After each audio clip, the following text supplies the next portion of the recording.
Hello, my awesome second grade artist. Today we're going to be starting a new project. We're going to be creating these origami fox drawings. So we're going to be making an origami fox face, and I'm going to talk to you a little bit about what origami is. I've already got some pre-cut pieces of paper out for you to collage together the body. You're going to make a tail, and then you're going to make a black line drawing for your background. So before you start this lesson, teachers, show these students the YouTube video, Kids Book Read Aloud, How to Find a Fox by Nolan Magruder. That'll be a great intro to this lesson. And then let's just really quickly talk about what a fox is and look at a picture of a real life fox. This is a red fox.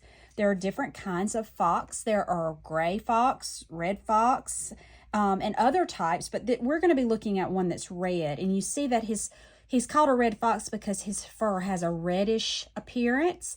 They also have patches of white on their face, on their chest, and then on the tip of their tail. So kind of notice that. And then fox are a type of animal called a vertebrate. Does anybody know what a vertebrate is? A vertebrate is an animal that has a backbone. We have a backbone, and so also does a fox. It runs as part of its skeletal system. You can't see it. It's under its skin, inside its body, but it does have a backbone.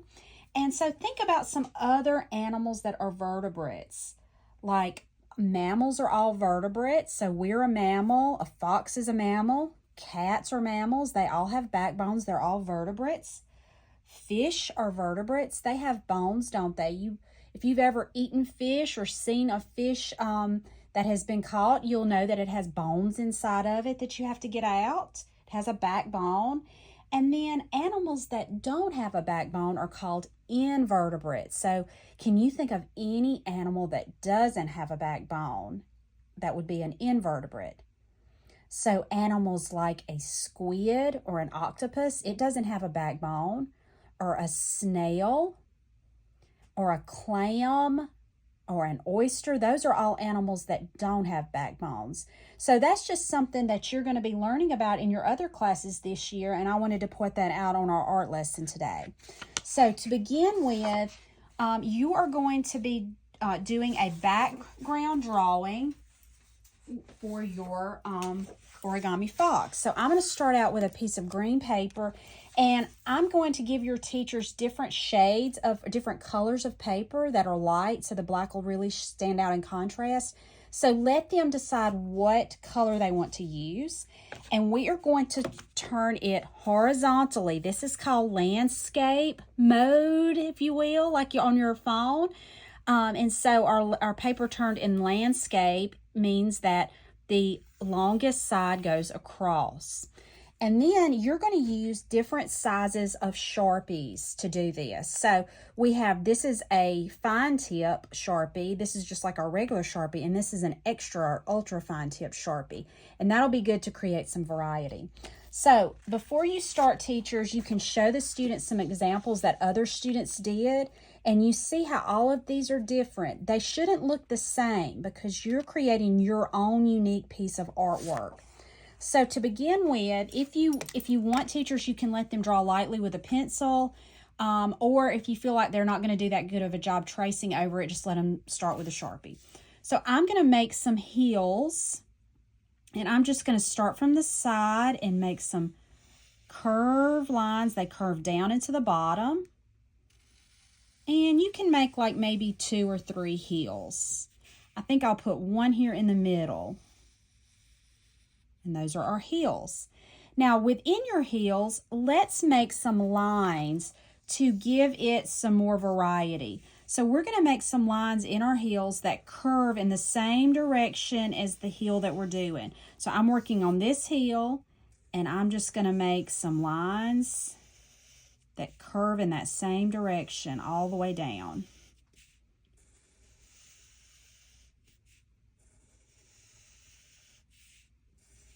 Okay, and so I'll go to this one. So I'm going to curve it just like the original line of this heel. I have 3 heels on my page. So we'll all do this part. We'll all make our heels look like this. But you can make more hills if you want. You can make less. That's going to be up to you. When we're drawing our design, we want to fill our page. So you want to have stuff going on the whole page and not just do a little part of it. Okay. Now, I'm going to go in and add a little grass. So I'm just going to make some little lines that come up like this. See what I'm doing? And I'm making grass. Now, maybe you want yours to look different. Maybe you want curlies, swirlies for your line, for your grass. So I'm going to do different on that one. You do what you want. This is your drawing, or you can still do straight lines if you want. And for this one, maybe I'm going to do grass that's like these little zigzags. They kind of go in different directions because grass does like that, doesn't it? All right, now you can add some trees. So you'll just make however many trees you want. I'm going to draw a line that goes up. And then I'm going to think about the shape of my tree. Do I want a circle or an oval? An oval is like a long circle. I'm going to make this tree a little taller. And then I'm going to start at the top and I'm going to make an oval that goes around like this. And then inside that oval, I'm going to make some more patterns. So I'm going to repeat some of these lines. I like that curly key line. But you do whatever pattern you want. We're just doing a black drawing right now, a black line drawing. Okay, I'm going to put another taller tree over here. And I want it to be kind of curved and triangle shaped. This reminds me of like a pine tree or a Christmas tree. And this time I'm going to make these straight lines that go like this. But you can make whatever kinds of lines you want. You want to take your time and try to do a really good job on this. Okay, I'm going to put another tree here. It's going to be a little short tree. And maybe I'm going to make some just lines that go straight out with it. I want a really close tree now, but it's taller.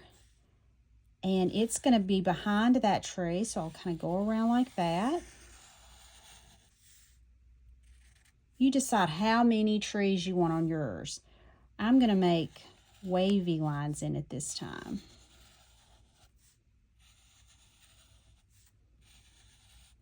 And I think I'm going to do one more tree over here. I'm going to do another one of those curvy triangle-shaped trees. I'm going to make my line go all the way up to the top. And this time I'm going to make zigzags that go this way. And then I'm going to come over here and do the same thing. Okay. Now you might like to just leave your background, the background part of your part plain like that. And I did want to talk to you about background, foreground, and middle ground. So on this is a landscape drawing. So this is your background. It's where all of the sky is. And then what is in the middle is called your middle ground. And that would be our trees.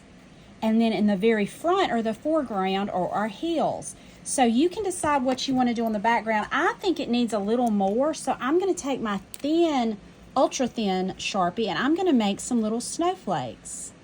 So I'm just making these little X's with a line through it, and that looks kind of like a snowflake. Or you can also put some little circles. And you would go all over doing this. I'm putting these little snowflake shapes and the circles all over. And it's really, really important, boys and girls, that you take your time and do a neat job, because these are going to go on Artsonia for your friends and your family to see. And you might get selected to be in the art show, but it's only if you take your time and do a good job. All right, so you will finish that. And then again, remember, here's some other examples that other students did. I like how this student put a moon in theirs. You might want to draw a sun in yours.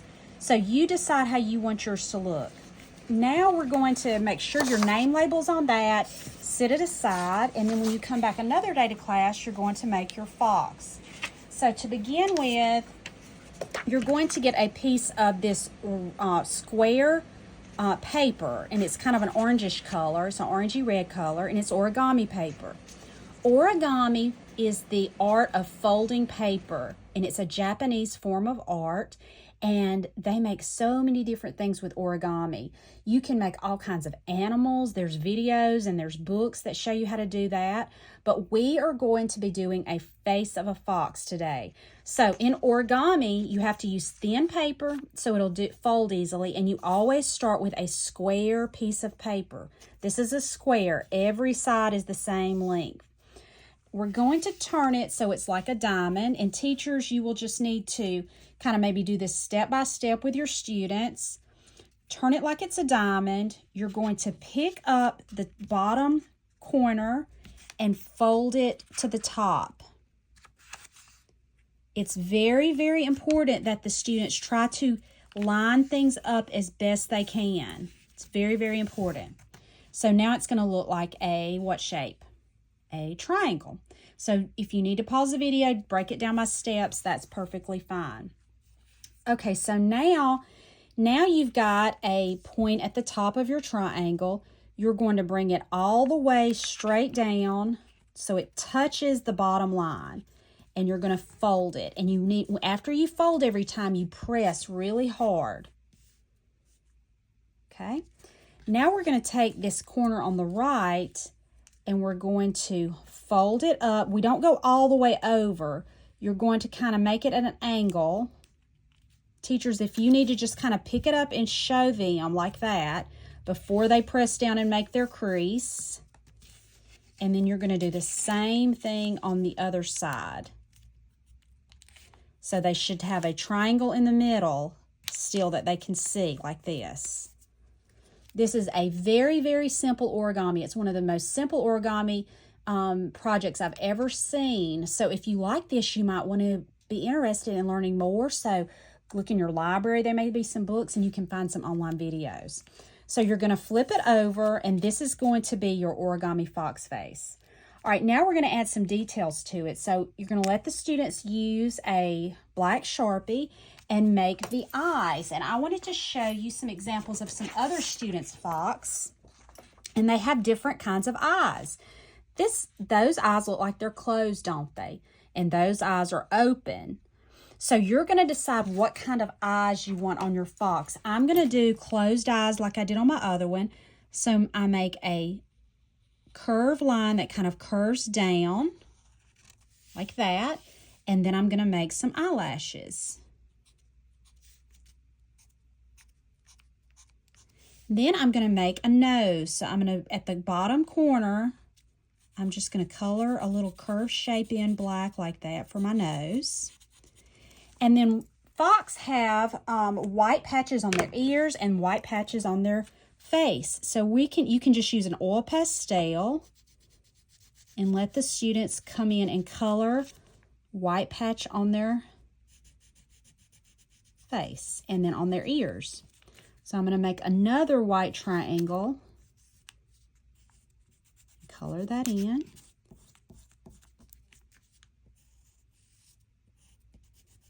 Okay, so you'll just need to kind of put that over to the side. And then you have some already cut out pieces of paper for the body and the legs. So I have this piece that's cut out for the body, and then I have these smaller pieces that are the legs. So at the bottom of each leg, if you want, you can, oh, I need my bigger Sharpie. You can make a little foot, a little black foot, just by making a little curvy line and then coloring it in. So I'm going to do 4 of those.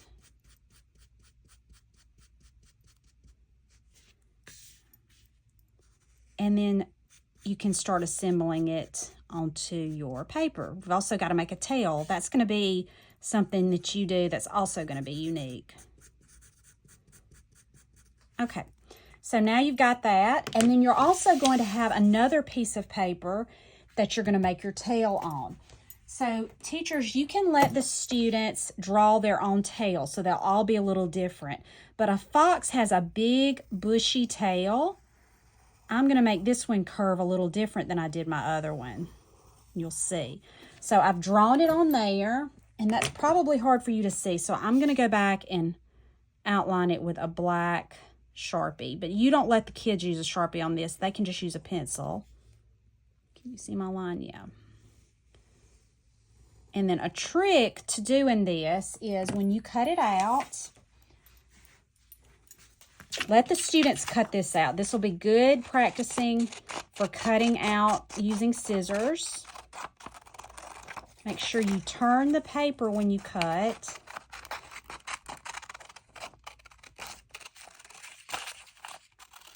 Okay, and so a good tip is you can just now flip it over onto the back side. My Sharpie showed through a little bit, but if you're not using Sharpie, that won't happen.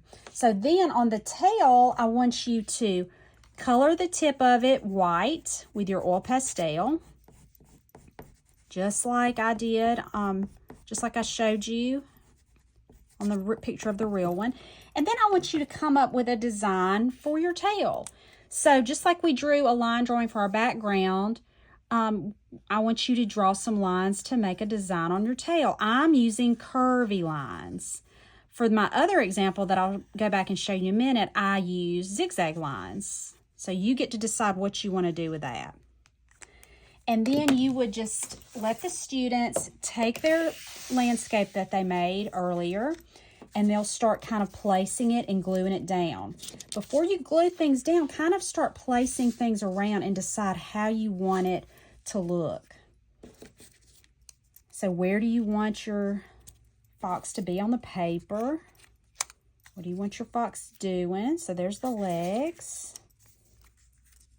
And then the tail. Be up like that.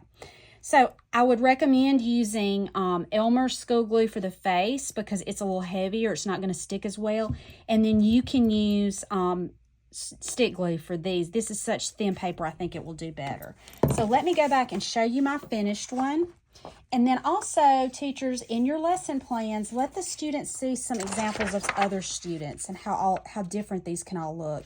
You can even have your tail going off the paper. It'll be okay. So you let them decide so they all look different and unique, and I can't wait to see how these turn out. And I will see you next time.